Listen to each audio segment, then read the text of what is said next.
सभी को जय मसीह की।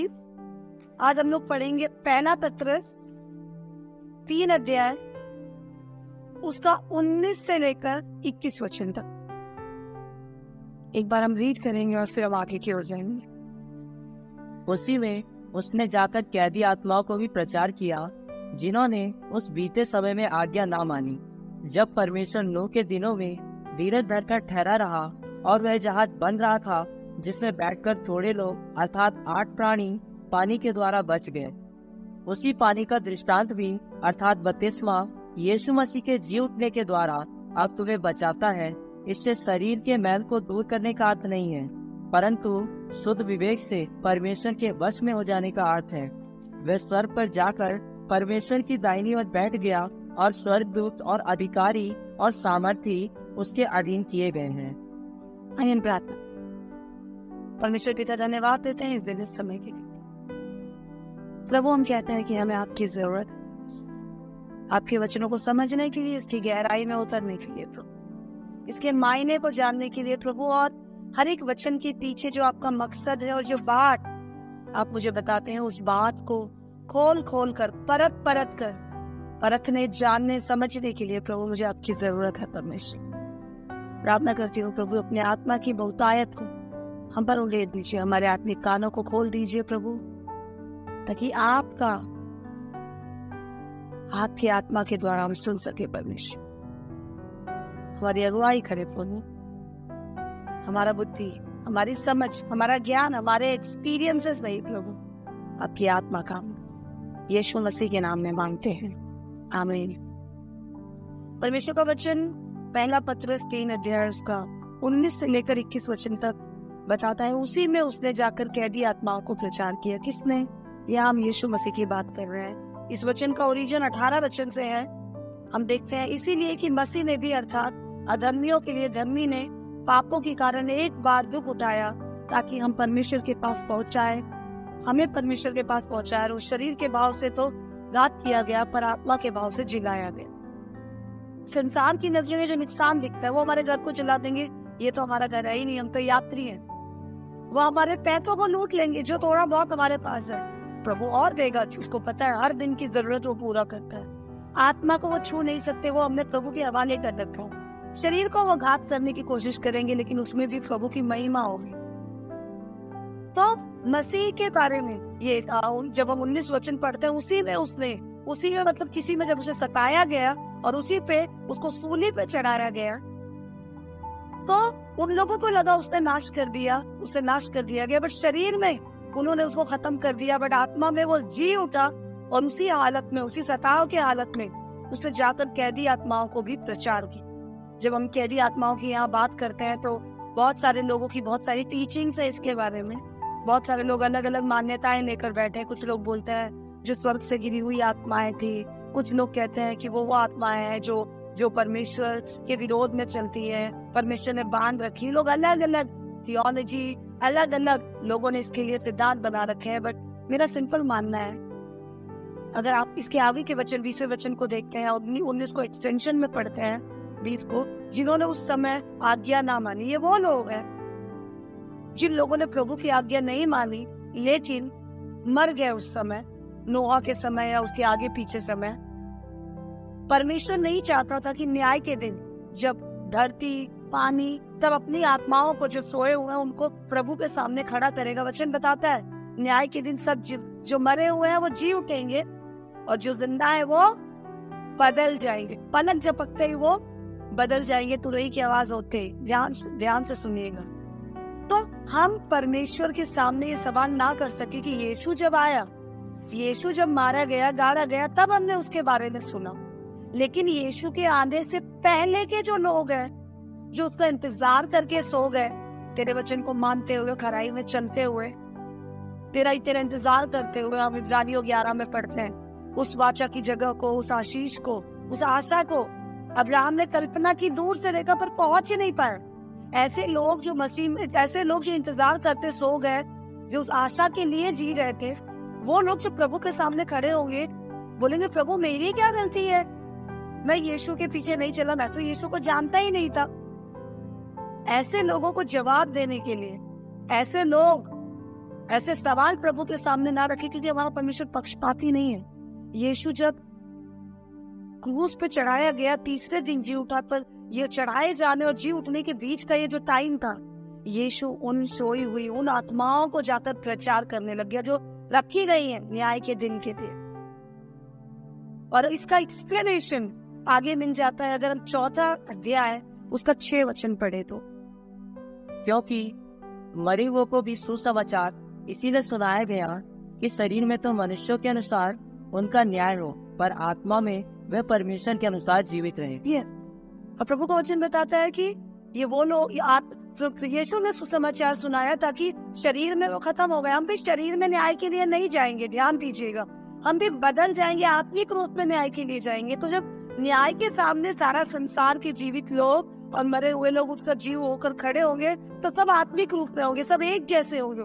जब एक जैसे होंगे तो कोई प्रभु पे दोष ना लगाए, ये मौका प्रभु ने नहीं छोड़ा। और सबको, ये यीशु से पहले थे, उन सबको सुसमाचार प्रचार करने का मौका परमेश्वर ने दिया। और यीशु ने इन 3 दिन अधोलोक में उतर कर उन लोगों को भी, उन आत्माओं को भी प्रचार किया।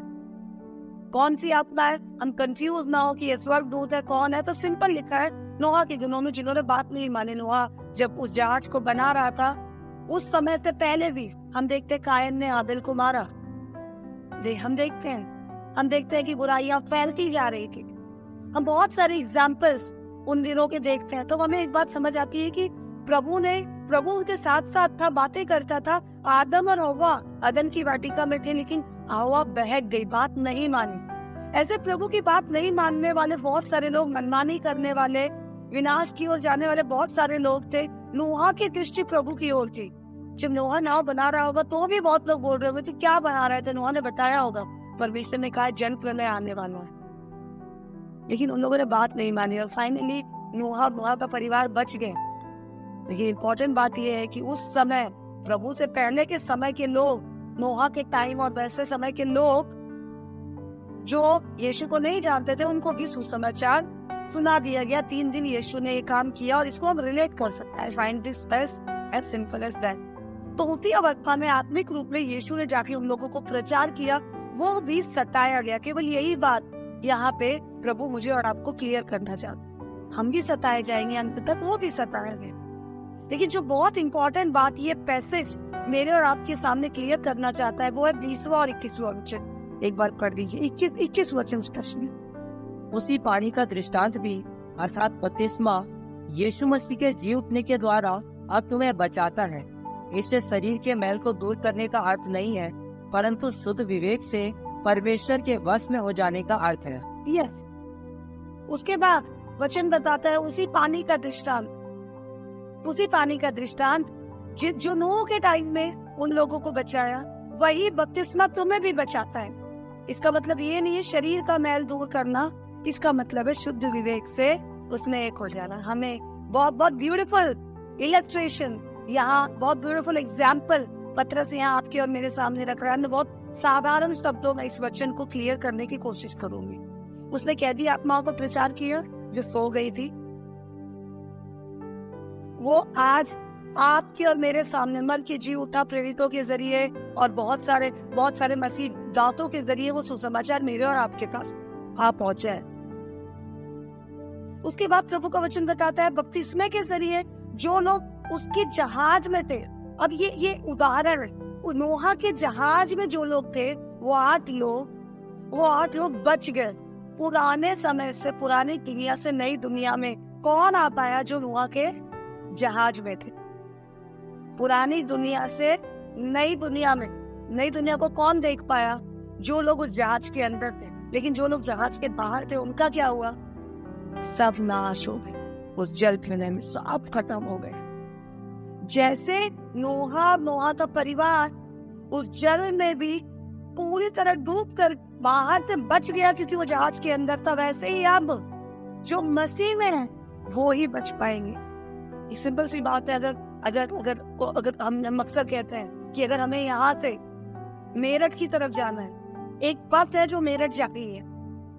अगर हम बस के बाहर खड़े और हम जानकारी में है कि ये बस मेरठ जाती है, लेकिन हम बस के अंदर घुसते नहीं है, क्या हम पहुंच जाएंगे? नहीं। अगर हमें मेरठ जाना है, हमें उस बस के अंदर बैठना पड़ेगा।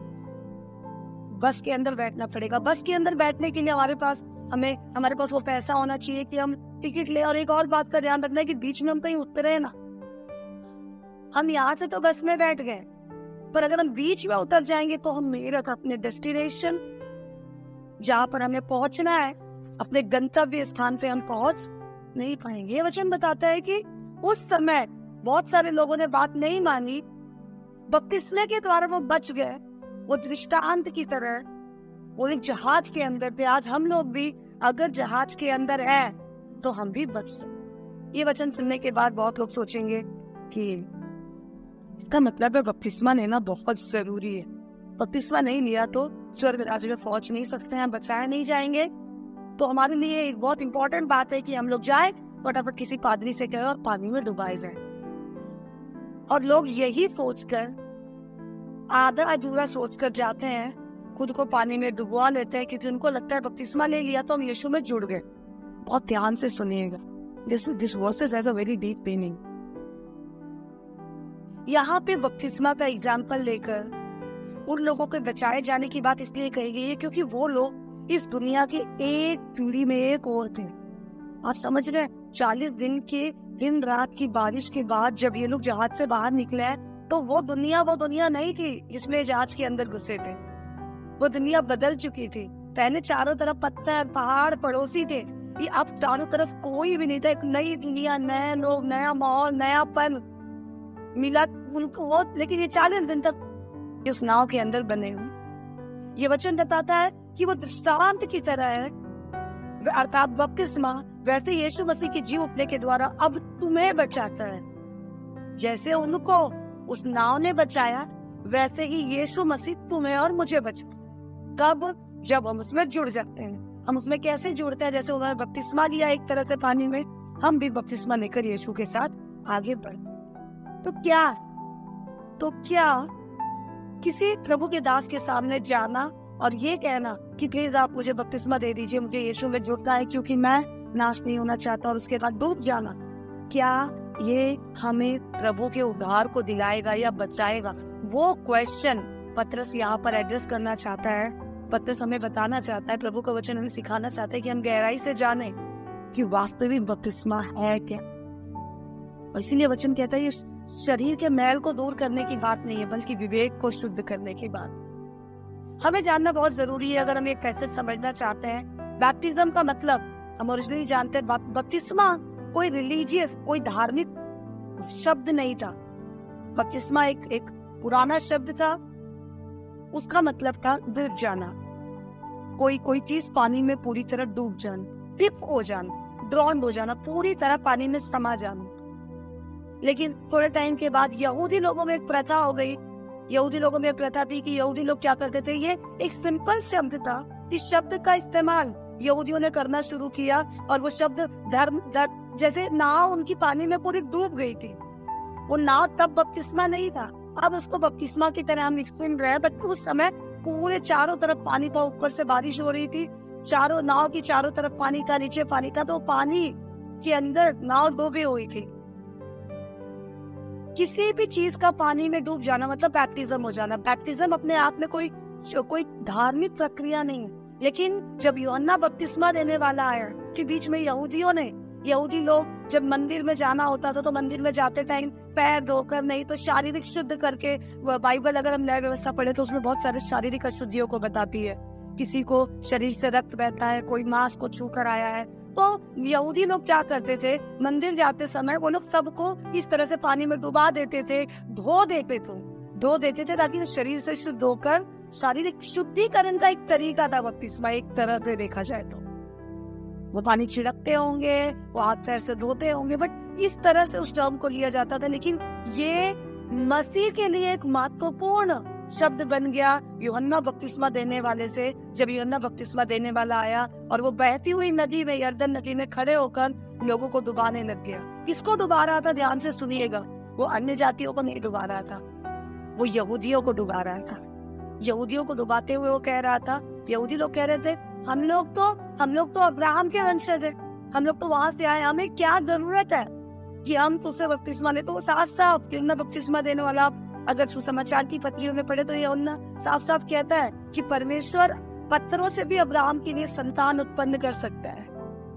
प्रभु में आना है तो तुम सबको अपने अपने पापों की क्षमा के लिए मन फिराव का बपतिस्मा लेना जरूरी। अब ये बपतिस्मा मसीह में जुड़ने की एक प्रक्रिया हो गई। आप अगर बपतिस्मा लेते हैं तो वो मन फिराव का बपतिस्मा मैं और आप लेते हैं, तो यहाँ वचन बताता है कि जो मन फिराव का बपतिस्मा आप और मैं लेते हैं, ये मुझे और आपको बचाता है। हम क्लियर हो जाएंगे, पर आप ध्यान से बस सुनते रहिएगा। तो क्या पानी में डूब जाने से हमारा मन बदल जाता है? हम अगर ध्यान से देखें तो प्रेरितों की पत्री में जब पतरस ने पहली बार बपतिस्मा दिया 3000 लोगों ने अपना मन फिराया। कितने लोगों ने? 3000 लोगों ने अपना मन फिराया, यीशु को प्रभु गुरु माना। मैं अभी जर्मनी के एक पास्टर के बारे में अभी पढ़ रही थी। वो पास्टर ने अपने जीवन में, पूरे जीवन में 1 लाख लोगों को बपतिस्मा दिया। पौलुस कहता है मैं यहाँ केवल बपतिस्मा देने नहीं आया हूँ, बपतिस्मा देने नहीं आया हूँ, मैंने गिनती के कुछ लोगों को बपतिस्मा दिया। तो क्या हमें बपतिस्मा लेना चाहिए? क्या बपतिस्मा हमें यीशु में जोड़ सकता है? और अगर केवल बपतिस्मा हमें बचा सकता है तो दूसरे काम करने की जरूरत क्या है? टेंशन क्या है? हमें समझना बहुत जरूरी है। प्रेरितों की पत्री 2 अध्याय 38। यस, पतरस ने उनसे कहा, मन फिराओ और तुम में से हर एक अपने अपने पापों को क्षमा के लिए यीशु मसीह के नाम से बपतिस्मा ले, तो तुम पवित्र आत्मा का दान पाओगे। मन फिराओ, तुम में से हर एक अपने अपने पापों की क्षमा के लिए, तुम में से हर एक अपने अपने पापों की क्षमा के लिए यीशु के नाम पर बपतिस्मा ले, तब तुम पवित्र आत्मा का दान पाओगे। बपतिस्मा हमें नहीं बचाता, पानी में डूब जाना हमें नहीं बचाता है, मन फिरा कर बपतिस्मा लेना हमें बचाता है। हमें भी बहुत जरूरी इस बात को समझना। इसीलिए ये वचन बताता है कि शरीर के मैल को दूर करने का अर्थ नहीं है, परंतु शुद्ध विवेक से परमेश्वर के वश में हो जाने का अर्थ होता है। हम बपतिस्मा लेकर बचाए नहीं जाते, हम बचाए जाते हैं, इसलिए बपतिस्मा लेते हैं। हम बपतिस्मा लेकर पापों से छुटकारा पाते नहीं है, हम पापों से छुटकारा पा चुके हैं इस बात की डिक्लेरेशन के लिए। अब हमने पापों को छोड़ दिया, अब हम इस जिंदगी में नहीं जीना चाहते, अब हम यीशु के साथ जीना चाहते हैं, इसलिए हम बपतिस्मा ले। मेरे प्रभु ने मृत्यु को पाया, मैं प्रभु में होकर जीवन को पाऊंगा। मेरे प्रभु ने सताव का बपतिस्मा लिया, उसे सताव को सह लिया, सताव में डूब गया, इसलिए मैं प्रभु में डूबकर शांति को पाऊंगा। वो मृत्यु में डूब गया, मैं उसमें डूबकर जीवन को पाऊंगा। मैं इस बात को पूरी तरह से मन में मान लेती हूँ कि मैं पापी हूँ, मैं प्रभु से दूर थी, मेरे पापों के कारण मेरे प्रभु को सूली पर चढ़ाया गया।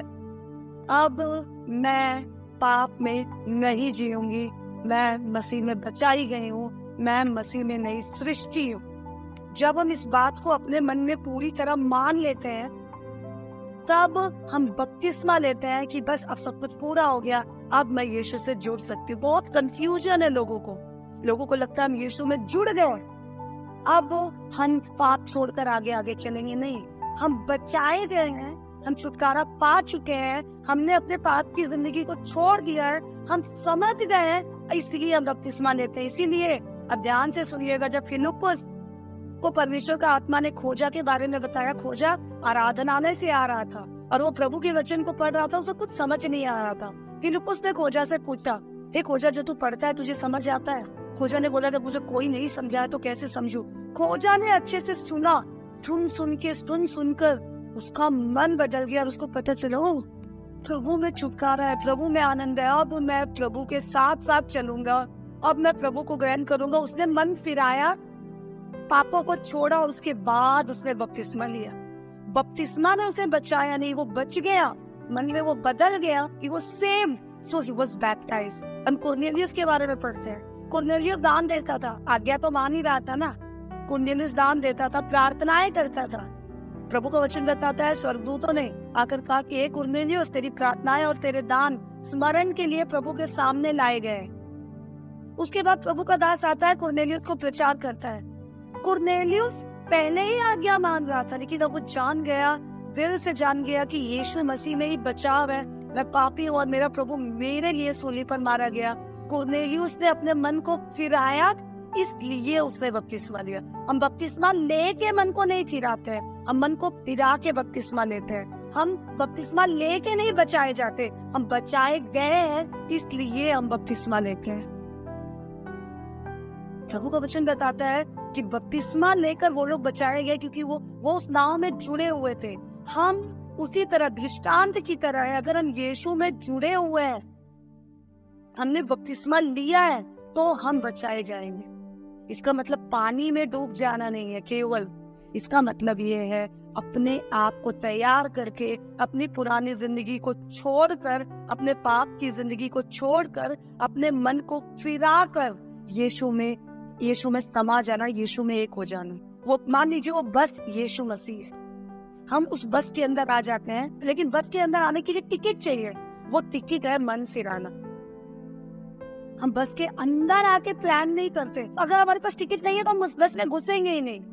हम मन फिराने को तैयार नहीं है, हम प्रभु पे और प्रभु के उद्धार पे यकीन नहीं करते हैं, हम उस बस के अंदर एंट्री लेने के लिए काबिल नहीं है। ध्यान से समझिएगा, इसका मतलब शरीर को साफ करने के बारे में नहीं है, इसका मतलब मन को शुद्ध करने के बारे। हम सब की इच्छा है कि हम बचाए जाएं। हम सब की इच्छा है कि न्याय के दिन जब यीशु मसीह दोबारा आता है, हम छूट ना जाए। हम मसीह के साथ, वो अपनी कलीसिया को लेने आएगा, लेकिन वो केवल वचन ये नहीं बताता है वो केवल कलीसिया को लेने आएगा, वो ये बताता है झुर्रियों रहित निष्कलंक कलीसिया को लेने आए, स्पॉटलेस, उसके अंदर कोई दाग नहीं है, उसका विवेक शुद्ध है। कौन सी चीज हमें कलीसिया से दूर कर देती है, हमें समझना बहुत जरूरी है। हमें जानना बहुत जरूरी है कि हमारा विवेक अगर शुद्ध नहीं है, हमारा मन अगर फिरा हुआ नहीं है, अगर हमने अपने पिछले जीवन के चाल चलन को छोड़ा नहीं है, यीशु कलीसिया को लेने आएगा, वो तो ले जाएगा, मैं और आप यही रह जाएंगे। जैसे नोआ के टाइम में नाव को लोग देख रहे थे, अल्लाह मचा रहे थे, देख रहे थे, शोर मचा रहे थे, जल प्रलय आया, देखते देखते वो डूब गए। हम यही होंगे, हम देख रहे होंगे प्रभु के काम, हम प्रभु के लोगों के बीच उठ बैठ रहे होंगे, हम ऊंची ऊंची आवाज में आराधना कर रहे होंगे, हम दान दे रहे होंगे, हम बपतिस्मा भी ले रहे होंगे, बपतिस्मा भी दे रहे होंगे, हम प्रभु भोज ले रहे होंगे, पर हम अपने मन की हमने चौकसी नहीं की, हमने अपने चाल चलन को जांचा नहीं, हम उस नाव में सवार, यीशु में सवार हुए नहीं, इसलिए वो तो आएगा, लेकर तो जाएगा, ऐसा ना हो हम यही के यही रह जाए।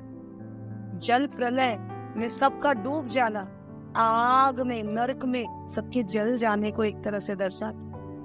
प्रभु के लोग सुरक्षित, प्रभु के लोग बचाव में। बट इम्पोर्टेंट ये है क्या हम प्रभु के हैं। अगर मैं और आप कहते हैं हम हैं, तो क्या मैंने और आपने यीशु की मृत्यु का बपतिस्मा लिया? यीशु सताव में डूब गया, क्या हम यीशु में डूब गए? क्या यीशु जब वो नोआ के टाइम में वो लोग पुरानी जिंदगी क्रॉस करके नई जिंदगी में कदम रखे थे, क्या हमने अपने पुराने जीवन, पुराने चाल चलन, पुराने व्यवहार, पुराने सोच विचार को छोड़ दिया?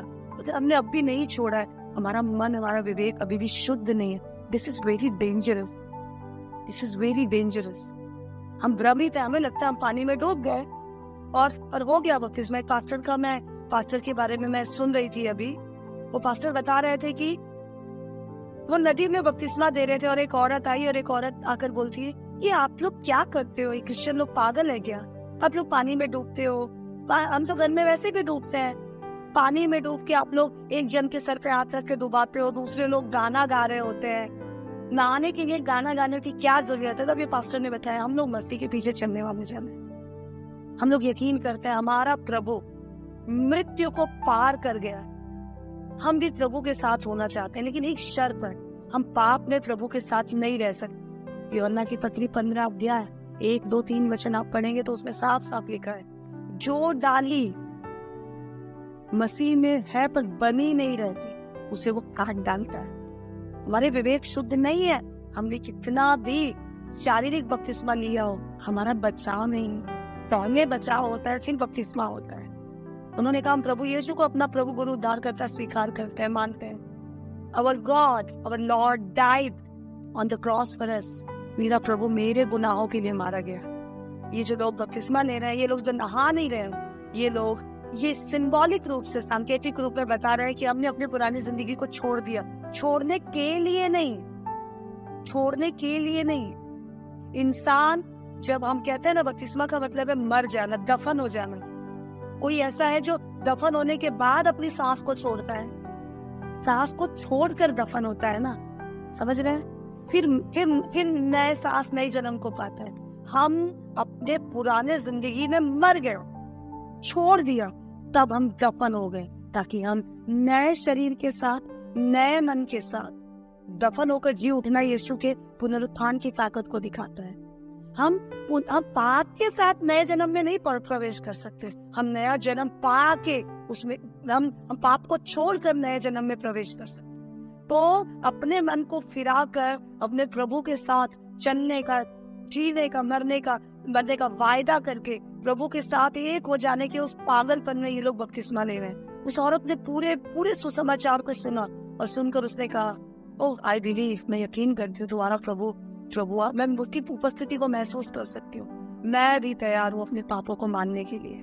मुझे भी बचना है, मुझे भी ऐसे एक प्रभु की तलाश है। क्या मुझे बपतिस्मा मिलेगा? पास्टर ने कहा, अगर आपका मन तैयार है तो आप आइए, मैं आपको प्रभु में जिला देता। कोई भी हमें डुबाता होगा, फर्क नहीं पड़ता, बट प्रॉब्लम ये है, क्या हम अपने विवेक में अपने पुराने चाल चलन को छोड़ चुके? अगर हमने नहीं छोड़ा तो हम केवल पानी में डूबे थे, हमने बपतिस्मा नहीं लिया। बपतिस्मा का मतलब बचाया जाना नहीं है। बपतिस्मा का मतलब है मसीह के साथ जुड़ जाना, बचाए जाने के बाद का स्टेप है। हमें समझना बहुत जरूरी है कि हमारे विवेक अगर शुद्ध नहीं है तो वो कलीसिया को नहीं आएगा, पर हम उस कलीसिया में जुड़े हुए नहीं है, क्योंकि उसको निष्कलंक जुर्रिया रहित एक ग्रुप चाहिए, सेट ऑफ पीपल चाहिए जो उसकी आज्ञाओं को मानते। लोग बोलते हैं, अगर आप में से कुछ लोग सवाल करेंगे, अगर डूब जाना बचाव नहीं है तो हम क्यों डूबे, हम क्यों बपतिस्मा ले? दो कारण। मेरे प्रभु ने कहा, यीशु ने कहा। यीशु जब यूहन्ना बपतिस्मा देने के वाले के पास गया तो यूहन्ना बपतिस्मा देने वाले ने यीशु से पूछा, प्रभु मुझे तुझसे लेना चाहिए। यीशु ने कहा, अभी इसी तरह से इस रीति को पूरा कर। प्रेरितों ने कुरनेलियुस को दिया और लोगों को दिया। प्रभु का निर्देश है, इसलिए मुझे लेना है। लेकिन क्या मेरा शरीर ही डूबे? क्या केवल एक रीति रिवाज की तरह ही मैं डूब जाऊं, या मैं सच में इस बात को जानती हूँ कि मैं डूब नहीं रही हूँ, मैं दफन हो रही हूँ। दफन होने का मतलब है मैं जिंदा ही नहीं हूँ। मेरा पहला व्यक्तित्व खत्म हो गया है, मेरा पहला चाल चलन पूरी तरह से समाप्त हो गया है। मैं मर गई और अब जो जिया है वो यीशु के साथ मेरा नया जीवन है।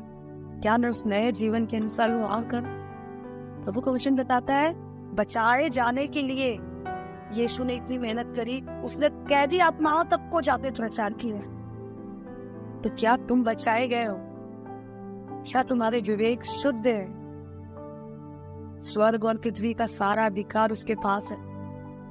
वो जाकर 21वां वचन बताता है, अपने पिता के दाहिनी ओर बैठा और वो इंतजार कर रहा है, क्योंकि वो अधिकार आपसे और मुझसे बांटने का उसने वायदा किया है। वो मिरास मेरी और आपकी है।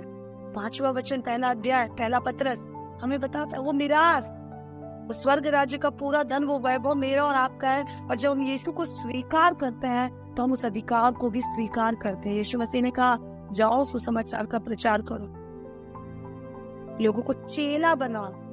बपतिस्मा दो और चेला बनाओ नहीं किया, चेला बनाओ और उन्हें बपतिस्मा दो। जो चेला बन गया, जिसने स्वीकार कर लिया, जो अपने पाप के लिए मन फिराने को तैयार है, वो ही मरकर जी उठ सकते हैं। वरना हम केवल डूबे हुए। This is not about soaking ourselves in water. अपने आप को पानी में गलाना, डुबाना, फुलाना इसका मतलब नहीं है। इसका मतलब है मर जाना। जो लोग नाव में थे वो बच गए, जो लोग यीशु में हैं वो बच जाएंगे। क्या मैं और आप यीशु में हैं? यीशु में वही है जो पूरे विवेक से, क्लियर कंसाइंस से यीशु के साथ है। क्या मेरे और आपकी विवेक शुद्ध है? क्या अभी भी पाप मेरे और आपके अंदर जी रहा है? क्या हम सच में यीशु को अपना प्रभु गुरु उद्धार करता जानकर जो उसको बात है उस काम को हम करते हैं। प्रभु का वचन बताता है हम इसीलिए बुलाए गए हैं और हमें वही करना है जो प्रभु को भाता है। प्रभु को ये बात है कि हम बुराई के बदले बुराई ना करें। प्रभु को ये बात है कि हम मिलावट वाला प्रेम ना करें।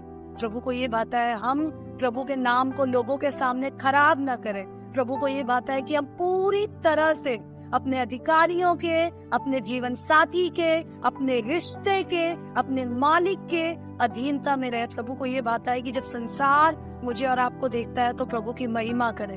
प्रभु को ये बात है कि हम अपने बुद्धि की कमर को कस ले और हर एक अशुद्ध करने वाली अभिलाषाओं और बातों से अपने आप को दूर रखे। प्रभु को ये बात है कि हमारा दिल का हर एक कोना उसके हाथ में कुछ भी छुपा के हमने ना रखा। प्रभु को ये बात है कि हम पूरी तरह एक समर्पण का जीवन उसके साथ जिए। प्रभु को ये बात है कि हम हर पल ये कहें प्रभु मेरी नहीं तेरी मर्जी पूरी हो। प्रभु को ये बात है कि हम योजनाएं ना बनाए, हम उसकी योजनाओं को मांगे ताकि हमारे लिए क्लियर पाथ मिले, हम उस पर चल सके। प्रभु को ये बात है कि हम उसके लिए फल लाएं। क्या जिन वचनों को हम पढ़ रहे हैं, जिन वचनों को हम प्रचार कर रहे हैं, हम उन वचनों को जीते हैं। प्रभु को ये बात है कि जब दुनिया आपको और मुझे देखे तो हमारे मसीह में भले चाल चलन को देखकर वो प्रभु की महिमा करे।